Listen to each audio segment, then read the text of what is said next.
Ja, ich bin Milan Andresen. Ich wohne mit meiner Ehefrau und den 3 Kindern in der Nähe von Flensburg-Harrisley.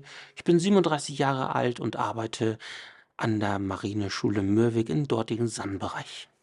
Ja, ich bin seit 2006 in der Bundeswehr in Sanitätsdienst gestartet, habe dort meine, Sandmeisterausbildung gemacht. Dann bin ich 2009 zur See gefahren. Vorher hatte ich auch noch kleine Einsätze an Bord als Zoosandmeister. Bis Ende 2009 war ich auf der Rheinland-Pfalz als, Sandmeister eingesetzt. Danach ging es mir nicht mehr so gut und ich bin dann von Bord runter wieder an Land. Erst mal zurück zum Schiff mit ins dort, wo ich ausgebildet worden bin als Sandmeister. Und dann ging es mir immer noch nicht gut und dann wurde ich heimatnah versetzt in Sandbereich als auf 'n DPAC-Dienstposten, um meine Relegation, zu absolvieren. Ja, meine Hobbys sind Familie.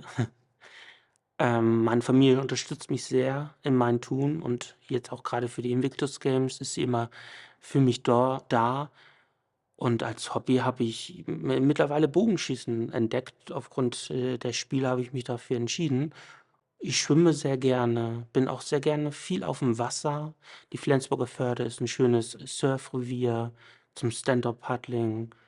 Ich bin auch manchmal gern am Strand und lasse einfach die Kinder spielen. Nach längeren Krankenhausaufenthalte wurde dann bei mir eine PTBS bestätigt, allerdings erst 2013 und ich habe ja grad erwähnt, mein Einsatz war 2009 und, das war ein langer Weg dorthin, um halt diese PTBS zu bescheinigen und dass der Dienstherr auch dahinter war, dass es 'ne anerkannte Wehrdienstbestätigung ist.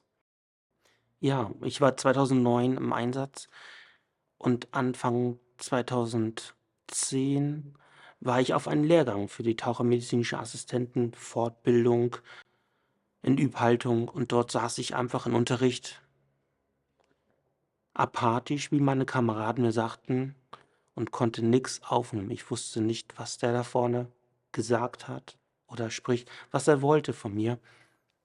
Daraufhin bin ich dann zum Truppenarzt und der hat mich dann sofort ins Bundeswehrkrankenhaus Hamburg eingewiesen.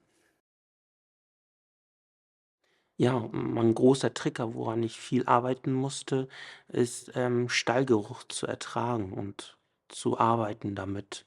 Da meine Kinder, gerne reiten, hat meine Frau es einfach nicht verstanden, warum ich sie nicht zum Reiten begleiten konnte, weil dort war ich dann nicht da wirklich. Ich habe sie hinfahren können, aber ich: „Papa, steigst du aus'm Auto aus?“ „Nein, kann ich nicht.“ Und war dann immer ganz traurig und ja, und nach der langen Therapie und auch unter anderem die Sporttherapie, auf der ich, gekommen bin, 2019 durch einen Kamerad, hat mir sehr viel unterstützt, um damit umzugehen. Und mittlerweile kann ich, will ich fast sagen, auf'm Pferd reiten. Ja, zusammen mit 'nem Therapeuten Sport zu machen, ist ganz gut, weil der dann noch mal von außen dir sagt: „Stopp, nicht weiter“ oder „Komm, beweg deinen Hintern aus dein Sofa und mach 'n bisschen Sport, weil du musst ja liefern.“ Aber nicht nur um Sport ging es bei der Sporttherapie, sondern auch das Drumherum, Familie zusammen, halt deine Schwächen aufzugreifen, um wieder 'n Teil des Lebens zu sein. Ja, 2009 nach dem Einsatz bin ich erst mal in ein tiefes Loch gefallen und habe sehr viel Alkohol getrunken und konnte ohne Alkohol gar nicht mehr einschlafen. Habe nahezu alle Freunde verloren, bis ich dann, wieder im Dienst dran teilnehmen musste und auf einen Lehrgang war und die Kameraden dann sagten: „Du siehst apathisch aus, du bist nicht da.“ Und dann fiel mir der Groschen und sagte: „Ja, ich bin nicht hier. Ich weiß gar nicht, was er da vorne von mir möchte.“ Und daraufhin bin ich dann zum Truppenarzt gegangen, der mich dann auch ins BWK Hamburg eingeliefert hat. Aus der Therapie habe ich kennengelernt, dass man sich nicht immer ducken sollte und mal auch einfach sich trauen, das zu machen und nicht alles diese Vermeidungshaltung zu haben. Es kommt 'n Anruf rein, ich gucke aufm Display, nein, ich gehe nicht ran. dass man die Situation sich stellt. Und damals war schon ein großer Teil vom Sport, ein großer Teil von meinem Leben und auch schon damals 'ne Therapiemöglichkeit.